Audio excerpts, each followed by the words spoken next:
Salam alaikum Azul, bonsoir. 17 syndicats autonomes ont appelé à un grand rassemblement de protestation pour le 25 février à Tizi Ouzou, demain. Et les motifs du mouvement ne sont pas que socio-professionnels. C'est une réelle initiative politique, un signe très fort que la société civile frémit, que le géant social se réveille devant de si imminents périls. La nature a horreur du vide et à défaut d'une vraie opposition politique conduite par des acteurs politiques, les syndicats libres se manifestent. À la bonne heure. Mais aussitôt annoncée, cette initiative pose déjà question sur la réaction du régime qui se montre particulièrement ombrageux à l'idée des mouvements sociaux et qui réagit au quart de tour devant le plus petit attroupement et qui y envoie ces policiers anti-émeutes qui semblent avoir reçu carte blanche pour casser du manifestant, pour le brimer, le brutaliser, l'humilier. Les Algériens ont été choqués lors des récentes manifestations des étudiants en pharmacie de voir comment ces policiers ont traité les jeunes étudiants. Entrant alors dans la psychologie, dans la peau de ce policier anti-manif qui est devenu, dans l'imaginaire des gens, non plus un membre des forces de l'ordre, des forces de sécurité, mais une brutalité armée d'une matraque. Et qui ne sait d'autre langue que celle de la grossièreté, du blasphème et de l'obscénité. Appelons-le Lazareg Bomatreg. Comme tous les jeunes qui sont rentrés dans la police, ce jeune homme est certainement issu d'un milieu très défavorisé. Il est le résultat d'une série d'échecs scolaires, familiales, sociales, existentiels. Il a été chômeur, héteste, amoureux et conduit. C'est un naufragé de l'espoir. Il a été écrasé par le luxe tapageur des nouveaux riches qui l'ont écrabouillé de leur morgue avec leurs voitures rutilantes, leurs fringues griffées, leurs frics qu'ils jettent à pleine poignée sous son nez dans les gasbatek qui beuglent des tebrihat. Et il a ainsi navigué entre désillusion et frustration, peut-être même entre saoulerie et bondieuserie, allant des unes aux autres à la recherche de rivages aléatoires, entre paradis artificiels et promesses de jardins peuplés de belles nanas. Puis, il a réussi à se faire recruter dans la police. Une chance inouïe. C'est comme un concours multiplié par 100 obstacles. Du jour au lendemain, il a gagné au loto de la vie et il est devenu quelqu'un. Il était respecté désormais et même craint. Et il a été surpris de découvrir que les autres, tous ceux qui le méprisaient hier, lui témoignent maintenant une considération dont il n'avait jamais osé rêver. Il a une arme à feu. Et il ne rate pas une occasion de l'exhiber, surtout quand il n'est pas de service, surtout quand il se rend dans les gasbatek où il ouvre ses bières avec le canon de son pétard. Puis, il découvrit soudainement qu'il avait changé de camp. Il était passé naturellement, sans même s'en rendre compte, dans celui des maîtres. Et même qu'il était devenu leur protecteur, leur rempart contre ceux-là même qui étaient les siens, et qu'il renie désormais. Pour lui, la doula n'est plus une abstraction. Elle a des visages et elle a des noms. Elle s'appelle Ahmed Douyahya, Abdelmalek Sellal, Saïda Ben Habilas. Une doula qui fait des grimaces, qui a de la bedaine et qui porte des moustaches. Puis, comme un bonheur ne vient jamais seul, la doula s'était penchée avec sollicitude sur sa vie de tous les jours. Elle lui avait offert un salaire et des privilèges qui étaient supérieurs à ceux des gens qu'il enviait hier, ceux qui avaient fait des études, qui étaient les fils de Bagara. Puis, la doula chérie lui avait consenti une augmentation avec effet rétroactif de plusieurs années, ce qui le fit bénéficier d'un pactole inespéré. Il s'est acheté une voiture neuve, il avait bénéficié d'un logement, il s'était marié dans une débauche de fantaisie en tout genre. Le doute l'avait quitté et il surfait sur la vague de la réussite sociale, du moins celle qu'il avait toujours espérée. Et même plus, puisque maintenant, il peut taper sur ceux qu'il avait enviés il n'y a pas longtemps. Maintenant, il est du bon côté du manche, d'un vrai manche. Et il n'allait pas se priver d'en faire un usage immodéré contre tous ces va-nu-pieds qui osaient s'attaquer à la doula moustachue et qui menaçaient de le renvoyer à un statut de citoyen comme tout le monde. S'ils obtenaient de cet État qu'ils revendiquaient, bien sûr, un État sans abus, sans privilèges indus, ils leur en voulaient d'autant plus que ces gêneurs qui le haïssaient n'avaient pas bougé le petit doigt lorsque lui-même était dans la mélasse. Ils voulaient donc le priver de Na'mat Rabbi qui lui était tombé dans la poche. Ils veulent s'attaquer à ses protecteurs, à ceux qui ont fait de lui un homme redouté, sollicité et envié. Il ne le permettra pas, non, jamais, surtout depuis qu'il avait découvert que le mot matrag vient de matraque, ou inversement. Al-matrag, al-matrag. Hier, pendant la décennie rouge, il était trop jeune pour entrer dans la police et il n'a pas eu ce plaisir de torturer, de violer, de tuer, d'un plaisir dont on dit qu'il procure un plaisir insoupçonnable, un sentiment enivrant de puissance. Aujourd'hui, son rôle est moins émoustillant, mais ça ne fait rien. Il ne peut pas tuer qui il veut, ni violer, ni enlever des gens de chez eux pour les exécuter sur le bas-côté des routes, parce que le huis clos n'est plus permis. Mais ça ne fait rien, il peut quand même taper sur les gens. Mais il a encore la marge, l'asarag bo matarag, surtout lorsque les patrons lui laissent de la marge, justement. Que c'est bon alors, avec quel enthousiasme. Il les tabasse, ces braillards. Il charge sa matraque de toute la haine qu'il a dans son cœur pour cette populace et de tout son zèle pour la doula moustachue. Et il y met tout son cœur. Il tape jusqu'à ne plus pouvoir. Il vise les parties les plus vulnérables. Lorsqu'une arête de nez se brise sous son cou ou que le sang gicle d'un crâne, ou que des dents explosent, il éprouve une jouissance qui le fait vibrer jusqu'aux orteils. Et après la relève, il retrouve toujours avec plaisir les collègues pour évoquer les faits d'armes des uns et des autres, au milieu des rires gras et des gloussements. Surtout lorsque dans le palmarès des tabassés figurent des femmes. Oh, le pied! Un jour, il a lui-même fait pleuvoir une série de coups, de matraques bien assénés, bien sentis, sur la tête et surtout l'arrière-train d'une dame qui avait osé insulter la doula. Puis, aidé de ses collègues, il l'avait traînée jusqu'au panier à salade. Et là, il l'avait alors abreuvé d'injures. Il lui avait dit des choses atroces et il jubilait de la voir rougir. Voilà ce qu'est l'asarag bo matarag. Ce jeune policier, et voilà son mode de fonctionnement. Une brute en un seul bloc, fruste et agitée de soubresauts malsains. Le plus grand malheur est que cet élément des forces de l'ordre, entre guillemets, est un bidule jetable et immédiatement remplaçable. Les effectifs de police en Algérie sont parmi les plus étoffés du monde en rapport à la population. Et le malheur est que les jeunes chômeurs qui sont sur la liste d'attente pour un éventuel recrutement se comptent par millions. Oui, par millions.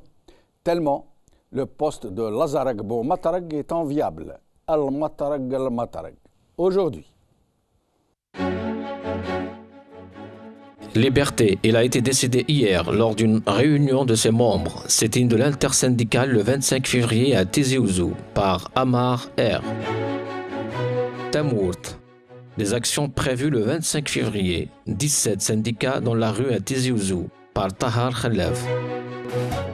La dépêche de Kabylie. Grève des commerçants le 26 février par Kamila Hadoum.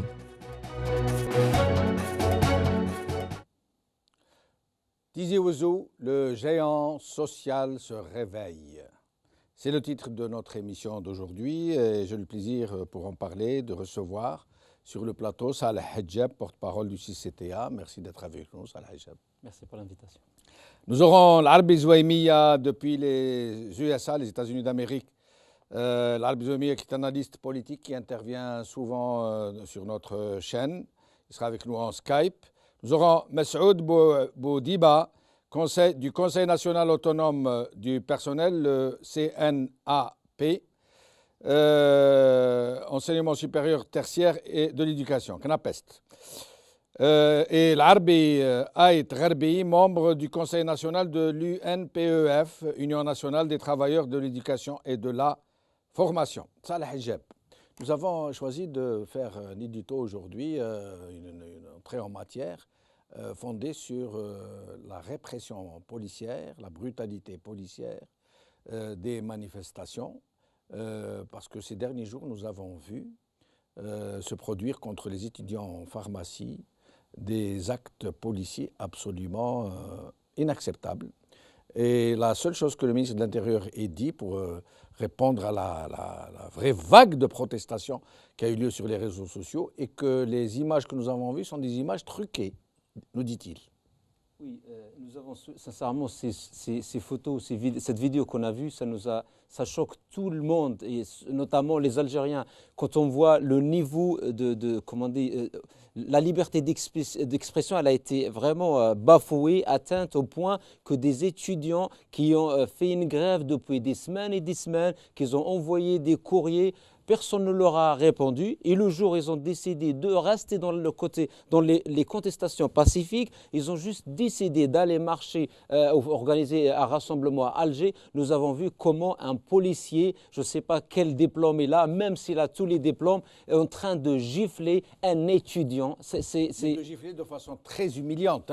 On voyait justement qu'à la limite, il charge des manifestants, qu'à la limite, il les interpelle, il les met dans des paniers à salade. À la limite, on dirait, bon, c'est le travail de la police. Oui. Mais qu'il les humilie de cette façon, gifle après gifle, ou qu'il l'insulte, qu'il profère des insanités, des obscénités. Nous avons même passé hier un blasphème. Oui. Pourquoi Ils ont fait pareil. À Msi, là aussi, il y avait juste aussi des enseignants qui contestaient contre le directeur à l'académie là-bas, qui demandaient son départ parce que lui, il ne fait rien. Ils ont été pareils.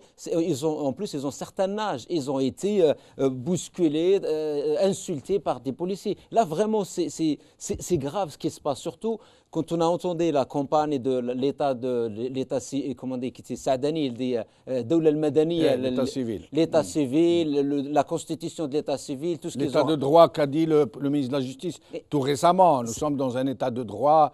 Aucun dépassement ne sera accepté. Intoléré, blabla, tout ce qu'il a raconté. Mais en réalité, ce qui est grave en Algérie, on aimerait bien arriver à cet état de droit où le policier, il est au service du citoyen. Parce que ce policier et ce responsable, ils sont payés par l'argent du peuple. Ici en France, quand tout le monde parle, quand il regarde au policier, il dit « je paye le policier avec mes impôts ». Il est là pour me protéger. Il est là à mes services. En Algérie, pareil, ces policiers ne sont pas payés par l'argent de Bouteflika ou quelqu'un d'autre, ils sont payés par l'argent du peuple. Aujourd'hui, au lieu de donner peut-être une allocation ou bien pour partager l'argent au peuple, non, on laisse le peuple dans la pauvreté et on va leur entourer par 4 ou 5 policiers pour les surveiller. C'est vraiment absurde. Des gens dont on dit qu'ils sont des forces de l'ordre, des forces de sécurité. Oui. Nous allons demander l'avis à l'Arbi Zouaimia sur cette question avant de passer dans le vif du sujet qui nous concerne. L'Arbi Zouaimia, nous allons voulu faire cet éclairage sur les brutalités policières pour dissuader demain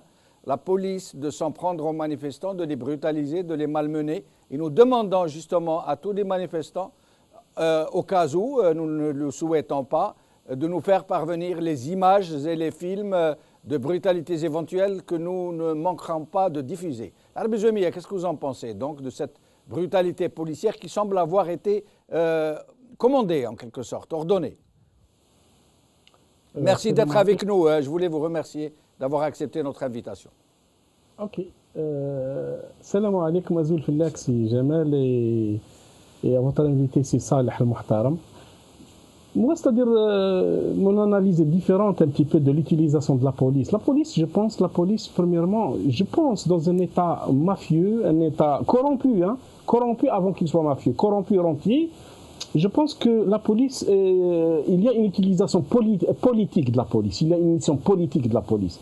Et cette mission politique consiste à bloquer toute contestation sociale, toute contestation, c'est-à-dire des travailleurs, toute contestation légitime. Il y a une mission de façon à ce que ce pouvoir se maintienne, à ce que ce pouvoir continue à voler, à dilapider et à mettre en capillotage ce pays. Ça, c'est une mission de la police. Maintenant, il y a des pratiques. Il se peut qu'il y ait des policiers qui sont gentils. Il se peut aussi qu'il y ait des policiers qui souffrent au sein de ce corps. Parce que ce corps lui-même, il est l'échafaudage, comment dirais-je, l'échafaudage à peu près. La structure policière en Algérie, c'est une structure basée premièrement sur le népotisme, le clientélisme, la corruption, le piston, le hagra. Vraiment, c'est un corps qui souffre. Il se peut que, moi je ne peux pas dire qu'il y a une orientation au niveau des sphères de l'État à ce que la police utilise la criminalité, certainement pour dissuader peut-être. Mais c'est un pouvoir filou, c'est un pouvoir populiste. Il aime régler certains problèmes, il aime bloquer des actions de façon à ce qu'il reste de la façon la plus diplomatique possible. Il se peut des incidents que j'impute sur le comportement individuel, parce que j'étais en Algérie, j'ai vu les policiers des bars, j'ai vu les policiers, ils sont corrects. Il y a une image d'une police à peu près qui est normale, mais il y a une police qui est politique, qui est gérée par le Hamel, gérée par Tartag, gérée par celui de la gendarmerie nationale, qui est là. Et sa fonction, tout simplement, c'est protéger les mafieux, protéger ce pouvoir, pour que ce pouvoir continue à dilapider. Elle fait tout simplement l'obstruction, elle bloque, elle fait des embûches à toute contestation. Il se peut que des incidents parfois débordent. Mais la lecture à peu près, la lecture exacte, l'Algérie actuellement est un pays, est un État policier. Ça, c'est une vérité. Et la police est devenue peut-être l'attrait touristique, l'unique attrait touristique de l'Algérie. Il n'y a que la police. Et la police, elle est partout. Il y a des barrages partout. Il y a le bleu partout. Voilà. Restez avec nous, l'Arbi Zouemia. Nous accueillons à présent l'Arbi Ait Rarbi. Merci d'être avec nous, l'Arbi Ait Rarbi. Allô, oui, je vous entends. Merci. Alors, essayez de nous dire un peu ce que vous avez entrepris. Vous êtes donc partie prenante de cet appel lancé par les 17 syndicats. D'abord, est-ce que c'est un appel national lancé par vos bureaux nationaux ou est-ce que c'est un appel local qui n'a été lancé que pour Tizi Ouzou et par les bureaux locaux de ces 17 syndicats à Tizi Ouzou? Bonsoir tout le monde, salam alaikum. Donc cette action, cette marche, au départ c'est un rassemblement national. Donc c'est la coordination nationale des syndicats autonomes, donc les leaders syndicaux au niveau national qui ont pris la décision de choisir la Oulaya de Tizi Ouzou pour cette action. La Oulaya de Tizi Ouzou fait partie de l'Algérie bien sûr, comme on l'a fait déjà à Boumerdas, à Blida, à Alger, à Oran et tout. Donc, mais pourquoi vous l'avez fait à Tizi Ouzou? Est-ce que parce que la ville de Tizi Ouzou répond à ce genre de sollicitation, à ce genre de mobilisation? Donc, je viens de le dire, comme Tizi, c'est une wilaya comme toutes les autres wilayas. Oui. Mais peut-être, l'analyse, la wilaya Tizi, comme vous le savez, c'est le bastion des luttes pour les libertés, pour la démocratie, pour l'honneur, pour la justice sociale. Donc, l'espoir des syndicats autonomes de venir à Tizi Ouzou, c'est pour donner un nouveau souffle pour la lutte syndicale. Parce que l'avenir de la lutte syndicale est en danger. Ce qui se passe dans notre pays, Alger, malheureusement, c'est une zone interdite pour les Algériens. Donc le choix, c'est à Tizi. Donc nous, on positive la chose. Premièrement, c'est pas nous un honneur pour notre wilaya d'organiser ce genre d'action. Et peut-être c'est une manière d'aider nos confrères, nos frères des autres wilayas à apprendre comment on se face à tout dépassement ou toute chose de ce genre. Donc nous avons l'habitude à Tizi de marcher librement, de demander les droits. malgré les obstacles, malgré les empêchements qu'il y avait dans le passé, mais grâce à l'effort de plusieurs générations, qui ont pu quand même casser les tabous et passer à un stade meilleur. Voilà, Tizi, on s'organise, on fait des marches, tout le monde fait des marches à Tizi Ouzou sans aucun problème. Donc vous êtes en tout 17 syndicats et on nous dit que vous auriez été rejoint par le FFS. Bon, le FFS, donc il n'y a pas que le FFS. Donc le FFS a fait un appel, mais il y a aussi d'autres partis politiques. Ah, dites-nous lesquels, s'il vous plaît. Il y a le parti du PT, le parti des travailleurs, qui a aussi fait tout pour que ce soit cette action des syndicats pour encourager les syndicats autonomes. Donc, les encouragements comme ça des formations politiques, des différentes formations, on n'a pas donc on a des encouragements des partis politiques. Mais celui qui a fait un appel publiquement, apparemment le FFS a encouragé, donc on salue cette action, bien sûr, tous les efforts, toutes les initiatives qui aident à réussir ce genre de moment, à faire avancer, à faire aborder les revendications, elles sont les bienvenues. Restez avec nous, l'Arbia et Tgherbi. Messoud Boubida ne sera pas avec nous, mais nous avons été rejoints par Imadouchen Ali, membre du SNPSP. Merci d'être avec nous, Imadouchen Ali. Merci. Merci. Bonjour, merci. Bonjour. Merci pour les gens qui nous écoutent. Merci pour le Marabia. Merci. Alors, dites-nous un peu comment ça se passe, les préparatifs. Bon, au niveau de notre coordination, c'est-à-dire les syndicats autonomes, déjà au niveau de la Wilaya Tizi Ouzou, on s'est réunis, on s'est préparé. Il y a une organisation, je pense que avec d'autres syndicats qui sont dans la coordination nationale, c'est pour justement réussir cette marche et réussir ce rassemblement qui se tiendra, Inch'Allah, demain à partir de 10h. Alors, je rappelle que tous les autres syndicats sont du secteur de l'enseignement, sauf le vôtre qui est de la santé. C'est bien ça? C'est le seul syndicat, je dirais malheureusement, pour les autres. Nous, on est un syndicat qui fait du syndicalisme, qui lutte pour les droits des travailleurs, en général, les droits des travailleurs et des fonctionnaires de la santé. Et c'est le seul syndicat qui est sur le terrain, qui dénonce les entraves, qui dénonce la répression exercée contre les travailleurs algériens. Mais en l'occurrence, dans l'appel que vous avez, dans le communiqué que vous avez diffusé, il n'y a pas que des points de revendication socio-professionnels. Je l'ai lu, hein, l'annulation du nouveau système des retraites, le pouvoir d'achat, la participation des syndicats autonomes au dialogue et à toutes les négociations, la justice sociale, mais vous parlez aussi d'unir les forces, d'envahir le terrain pour un état de droit et social. Pour ce qui concerne les revendications de l'intersyndicale, la coordination des syndicats autonomes, c'est carrément l'annulation ou bien l'intervention du chef de l'État pour qu'il gèle cette loi que nous la jugeons. C'est une loi injuste, et c'est une loi aussi, il est anticonstitutionnel. Pour ce point, pour aussi la protection du pouvoir d'achat. On a vu qu'en Algérie, il n'y a pas de mécanisme clair pour protéger le fonctionnaire et lui offrir la vie qu'il souhaite. Mais excusez-moi, Imadouchen, tout à l'heure, le ministre de l'Agriculture a déclaré publiquement que ceux qui disent qu'il y a eu augmentation des produits alimentaires, notamment issus de l'agriculture. Ce n'est pas vrai. Il a dit que lui-même faisait son marché au souk et que les prix n'ont pas augmenté. Bon, sur le terrain, on voit que les prix, c'est le contraire qu'on voit. Même les produits de première nécessité, c'est des produits qui sont en augmentation, même si c'est des produits qui sont soutenus par l'État.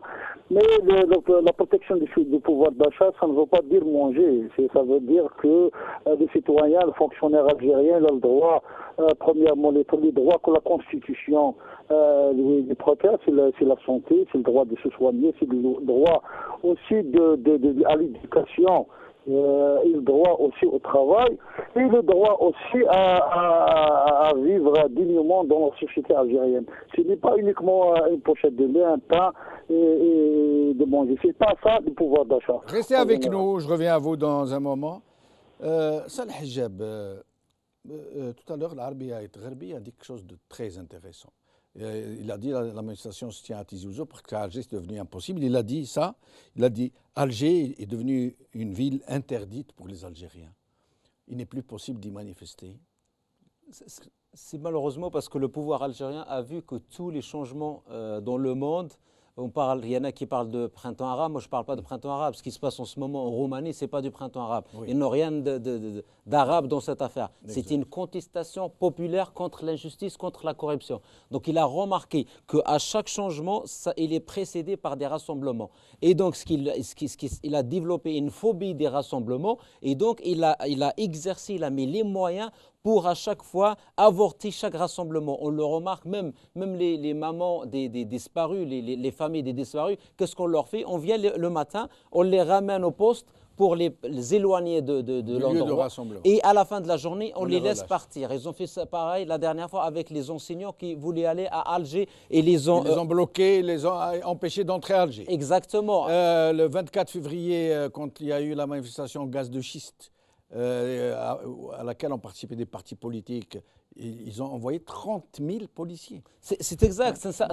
Ils sont vraiment dans un état, ils ne veulent aucun rassemblement parce que pour eux, faire des mensonges à la télé ou faire des déclarations farfelues et empêcher le rassemblement, c'est une solution pour aller loin. Or, ce n'est pas ça la solution. D'ailleurs, quand on revient parmi les revendications, quand on dit un état de droit et un état social, ça va répondre à toutes les demandes, les étudiants, les chômeurs, les employés, tout le monde va se retrouver dedans parce qu'on aura un Parlement qui émane du peuple. Ce Parlement va voter des lois qui correspondent aux besoins et derrière, on ne va pas avoir un Parlement fantoche qui va passer toutes les lois et derrière, on a le peuple qui est en train de payer. Quand on parle de commander des droits, l'achat, la cherté en Algérie, ça a été multiplié fois 3 ou 4 ou 5 ou 6. On prend l'exemple juste des bananes. Les bananes, ils sont passés de 130, 150 dinars à 800 dinars. Et si vous racontez ça à n'importe quel... Le 12e du SMIC. Voilà, c'est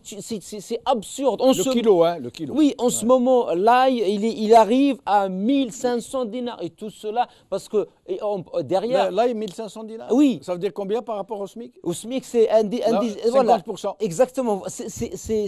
Un kilo d'ail égale 50%? Non, 10 kilos. Avec le SMIC, on aura 10 kilos de l'ail, on rentre à la maison. C'est grave. Il a même le même prix que la viande. Aujourd'hui, ce qui se passe, ils font ces déclarations. Ils ont déjà réduit la valeur de dinar 40% entre 2014 et 2016. Dévaluation qui ne se dit pas. Exactement. Donc derrière, c'est automatiquement... Et en plus, le point très important, il n'y a pas une réelle concurrence en Algérie. On va chez les pays voisins, on va trouver chez eux toutes les grandes surfaces qu'il y a en France. Et les grandes surfaces, ça fait quoi? Ça fait une concurrence et là, ils courent tous derrière le client pour lui proposer la meilleure qualité avec le prix. En Algérie, l'État est quasi absent. On a des commerçants qui spéculent et dès qu'ils entendent qu'il y a une augmentation, ils ferment, ils gardent les produits, ils les revendent à plus cher. De la rétention de marchandises, spéculation pour faire monter les prix. Exactement, c'est pour ça Sellel, quand il est venu à la télé, même en venant à la télé, il dit il n'y a pas de souci pour les pommes de terre, on a stocké un petit peu en cas où ça monte, on va sortir ce qu'on a stocké. Mais qu'est-ce qu'il va stocker ce monsieur-là? Il ne faut pas stocker. On veut un marché où il y aura l'offre et la demande, où le client sera chouchouté. Moi, je suis persuadé, si on arrive à faire juste comme les pays voisins, les citoyens ne vont jamais arriver à payer ces prix chers. L'Arbi Zouaïmiya, tout à l'heure, l'Arabia et Gharbi, parlant de Tizi Ouzou, il a dit à 2 fois, Tizi Ouzou est une ville algérienne d'abord. Il a tenu à insister sur ce caractère algérien de Tizi Ouzou. Mais il faut dire une chose, l'Arbi Zouaïmiya. Pourquoi est-ce que la contestation est plus présente en Kabylie qu'ailleurs? Je voudrais tout simplement revenir à la police, tout simplement pour juste une... La police a un comportement hybride. La police algérienne a un comportement hybride en matière de gestion de foule, il faut la remarquer. Ça dépend. Si le petit nombre, il y a un petit nombre, elle fait la démonstration à peu près de force, de façon à ce qu'il ne répète pas. Mais si à jamais demain, le nombre sera impressionnant et la police cédera. C'est le comportement hybride qui caractérise son chef. Son chef, exactement. C'est cette façon de faire, ce modus operandi. Concernant Tizi Ouzou, la Kabylie en général, la Kabylie a été il n'y a pas, la Kabylie ressemble à l'ensemble du pays, mais seulement la Kabylie, il y avait une cimentation à peu près culturelle, c'est-à-dire c'est-à-dire la revendication identitaire et linguistique a cimenté un petit peu la société. Donc à peu près, il y a une assise sur ce greffe, il y a une prise de conscience qui s'est greffée sur ce cimentage à peu près identitaire et linguistique qui a fait en sorte à ce que la Kabylie est devenue un petit peu distincte. Elle est distincte, certainement. Mais l'Arabie Zouémia, est-ce que ce n'est pas plutôt le fait que la Kabylie se trouve être tout près de la capitale, donc plus près des frictions culturelles, que Tizi Ouzou, par les conditions géoéconomiques de la région, a dû faire émigrer un grand nombre des siens vers l'Europe, d'où ils ont ramené d'une certaine façon de se politiser, de se syndicaliser, cet échange permanent, ce va-et-vient, cette ouverture vers les autres. Est-ce que ce n'est pas plutôt cela qui a fait que cette région est aujourd'hui à l'avant-garde de la contestation politique? Non, mais depuis l'indépendance, même avant l'indépendance, la Kabylie est caractérisée par un activisme politique un petit peu intense. Ça, c'est intense. Parce que vous avez d'autres régions qui sont proches d'Alger.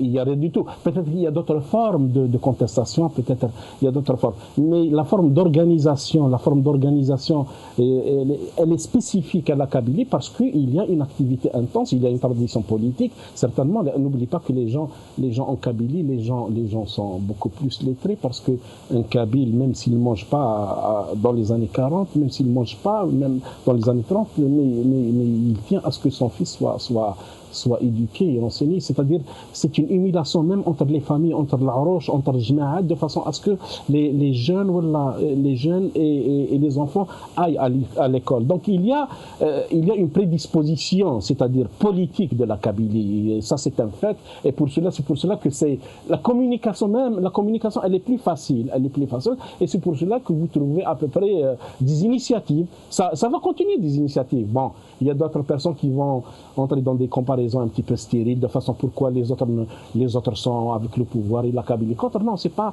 à ce niveau-là qu'il faut discuter. Mais la Kabylie, toujours est-il, elle a une spécificité politique, sociale, culturelle, linguistique, identitaire. Restez avec nous, l'Arabie Zouémia, je reviens à vous. Salah Jeb, vous faisiez non de la tête, vous semblez pas être d'accord, avant que je ne passe à mes autres invités d'Alger. Moi, j'aimerais bien rajouter, voilà, des fois, il y a certains qui disent toujours la Kabylie, ça bouge qu'en Kabylie. Il y en a qui disent... Mais c'est vrai, c'est vrai. Non, il n'y a pas que vrai. À Ain Saleh, ça bougeait, ça bouge à Ouargla, ça bouge à Annaba. Non, aujourd'hui, on doit sortir de ce clonage, parce qu'il y a des gens qui pensent que c'est à eux.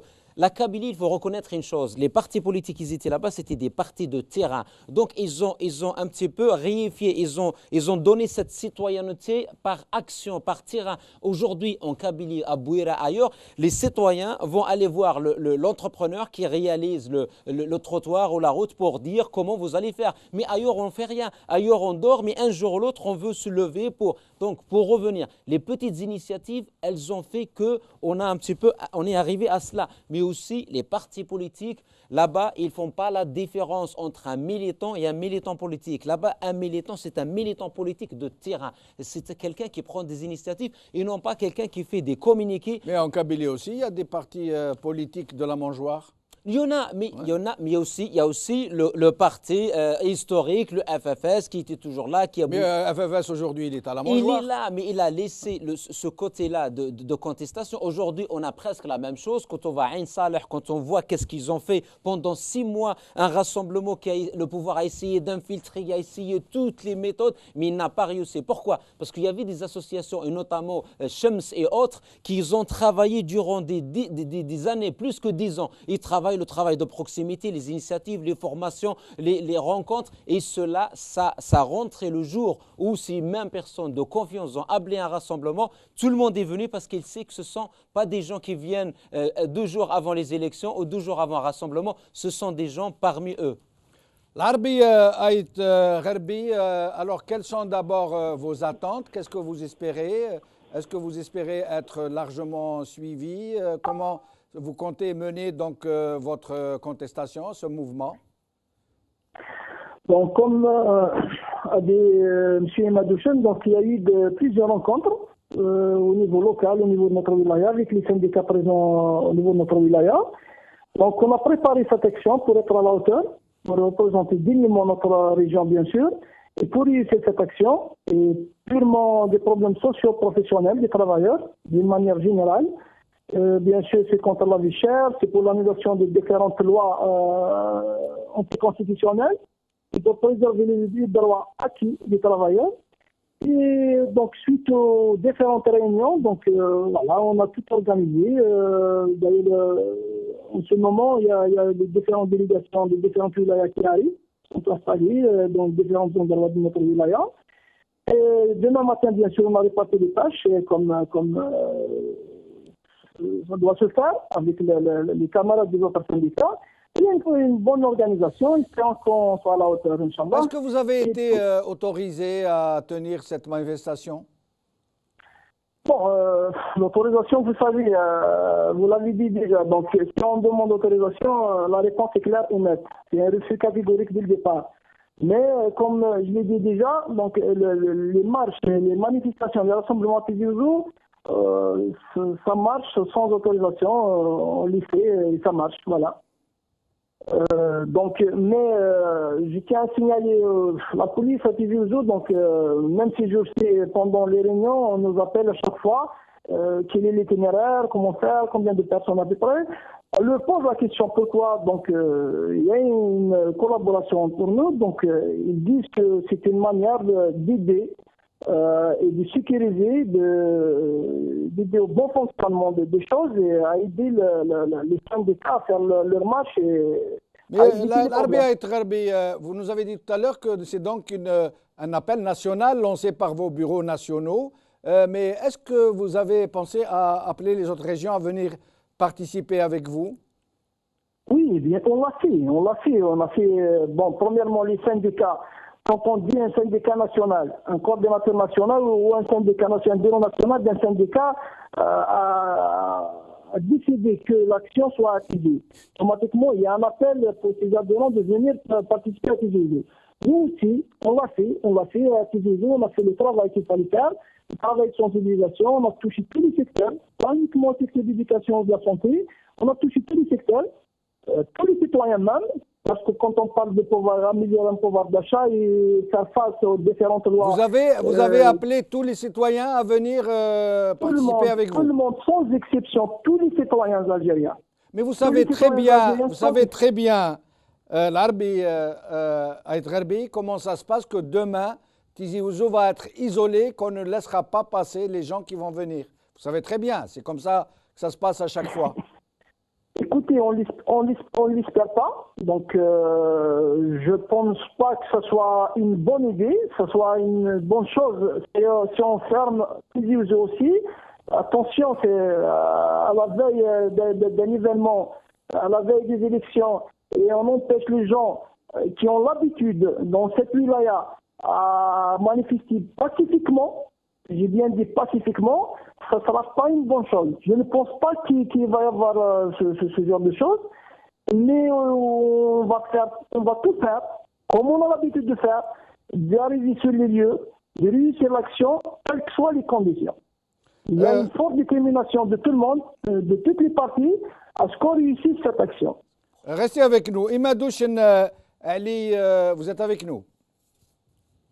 Oui, je suis avec vous. Alors aujourd'hui, le 24 février, donc la journée de la nationalisation des hydrocarbures, mais aussi la fête anniversaire de l'UGTA. L'UGTA de Aïssa Tidir, ce puissant syndicat qui a contribué puissamment à la révolution algérienne et qui depuis est devenu un instrument au service du pouvoir pour surveiller les travailleurs, pour les contrôler, pour les fliquer. Donc, est-ce qu'on a essayé de vous dissuader de ce côté-là? Par rapport à la manifestation à laquelle vous appelez. Oh, nous, on appelle une manifestation pour des travailleurs, notamment des syndicats autonomes, pour justement les revendications qui sont claires, précises, ils sont dans le communiqué de l'intersyndicale et des bureaux nationaux. Maintenant, pour ce qui concerne cet appel, c'est un appel, pour nous, c'est un nouveau souffle, en quelque sorte, c'est un souffle pour les libertés syndicales, pour dénoncer aussi les pouvoirs, la délégalisation du pouvoir d'achat, et pour aussi dire non au nouveau code du travail, et contre la répression, et pour une société civile digne d'un citoyen algérien qui peut s'exprimer librement. Je vais parler un petit peu du choix de la wilaya de Tizi Ouzou. Le choix, il ne faut pas se focaliser sur le choix de la wilaya de Tizi Ouzou. La wilaya de Tizi Ouzou, c'est un bastion connu depuis longtemps que c'est une région de lutte, et nous espérons, nous, que le pouvoir algérien va laisser cette marche pacifique, elle est organisée à notre niveau, pour dire qu'en Algérie, finalement, on peut marcher pacifiquement, on peut revendiquer, et on a le droit de revendiquer conformément à la constitution algérienne, et nous demandons à ce pouvoir de respecter la constitution algérienne. C'est tout ce qu'on demande. Et on a le droit de marcher, on a le droit de protester, on a le droit de dire non pour des choses qui ne nous plaisent pas, qu'on n'est pas d'accord. Mais Imad Ali, vous imaginez bien, connaissant ce régime, qui ne va pas vous laisser faire, parce que si cette manifestation a l'ampleur attendue, une manifestation lancée par 17 syndicats, plusieurs partis politiques, plusieurs personnalités politiques qui sont en train de vous rejoindre, vous imaginez bien que ça pourrait avoir valeur d'exemple, que ça pourrait vouloir devenir quelque chose qui pourrait ouvrir une autre façon de contester, et donc il va tout faire pour ne pas vous laisser faire. C'est évident. Nous pensons que la solution, elle n'est pas d'empêcher une manifestation. Quel que soit le parti politique, ça veut dire que la base, elle est large. Ça veut dire qu'il y a de l'opposition par rapport à la loi de la retraite, qu'il faut que le chef de l'État intervienne. Ce n'est pas la solution d'empêcher une marche contraire. Il faut laisser les choses venir, et puis que le pouvoir interviendra, notamment vers son chef du gouvernement, pour dire non, il faut arrêter cette loi et geler cette loi. Est-ce que vous avez pensé éventuellement, après cette manifestation, lancer d'autres appels ailleurs, dans le même sens, dans la même orientation, dans les mêmes revendications? Vous savez, on est en Algérie, on peut marcher, on peut protester, on peut faire des rassemblements. Que ce soit, malheureusement, à Alger, c'est pas possible, vu qu'il y a de la répression, même on a vu avec les étudiants en formation en chirurgie dentaire. Malheureusement, je dirais, alors que c'est la capitale, on a le droit de protester et de marcher là-bas. Mais l'Algérie, elle a 48 wilayas, et je pense que l'appel peut se faire ailleurs. Tizi Ouzou, Bidjaya, jusqu'à Élysée, on a le droit de marcher partout en Algérie, c'est notre Algérie. Merci Imad Ali, restez avec nous jusqu'à la fin de l'émission. Larbi Zouaïmiya, vous venez de rentrer d'Algérie et je vous ai suivi sur votre page Facebook. Un long périple, vous avez été partout en Algérie, vous avez rencontré des gens. Essayez de nous dire un peu comment ça se passe, qu'est-ce que vous avez constaté avec votre regard d'Algérien qui vit en Amérique du Nord. Qu'est-ce que vous avez constaté? Qu'est-ce que vous avez vu? Est-ce qu'il y a de l'espoir? Est-ce qu'il y a encore du souffle pour essayer de refaire une vraie Algérie telle qu'espérée par tout le monde? Je voudrais tout simplement juste une petite mise au point. Moi, je n'ai pas une lecture cadastrale ou territoriale de la Kabylie parce que je ne veux pas entrer dans certains certaines déductions et conclusions qui font ce qu'on appelle la Kabylie est mieux que les autres, ou je ne sais pas, la Kabylie. Ça, c'est pas ma lecture. Personne ne l'a à l'Arabie Zouémia, je vous rassure. Hein, personne n'a cette lecture. Non, c'est correct. Donc, il se peut que pour des considérations historiques, ou parfois, ou même vous trouvez aux États-Unis ce qu'on appelle le Commonwealth, ce qu'on appelle cette prospérité commune qui est basée sur une région fondatrice qui est la Virginie, et où vous avez le Canada, les deux États fondateurs, hein, les deux provinces fondatrices, le Québec qui est pour des considérations un petit peu historiques et culturelles, je ne sais pas, démographiques, tout simplement, on peut trouver. Mais les Algériens tous ont cette envie de contester, de protester. Ça dépend de la forme et l'intrépidité à peu près. Tout simplement, il y avait à Ouargla une grande manifestation énorme aussi. Il y a un réflexe aussi, mais ça dépend des formes, ça dépend des circonstances, ça dépend justement, même si la Kabylie est une overdose d'activité qui fait déborder parfois et qui fausse plan et prévision et qui fait la division au sein même de la Kabylie, c'est la région la plus divisée de l'Algérie. Maintenant, l'Algérie, c'est quoi actuellement? Moi, je pense qu'il y a un grand problème en Algérie. Il y a un grand problème parce que tout simplement, c'est-à-dire si on a une vision économique et financière de la situation, on va dire, qu'est-ce qu'on va dire? On va dire que c'est un pays qui vit seul. Les Algériens vivent seuls. Il n'y a pas de touristes qui viennent. Et même, pourquoi on dit qu'il n'y a pas de touristes qui viennent? Parce qu'il n'y a pas une interactivité, une interaction avec le monde extérieur. Vous ne vendez rien du tout à l'étranger, sauf le pétrole. Vous pompez du pétrole et du gaz, vous le vendez, vous recevez la devise et vous la partagez. Vous l'étalez un petit peu en illusion, ce qu'on appelle en mirage financier, vous l'étalez, ça devient élastique et vous dévaluez le dinar de façon à ce que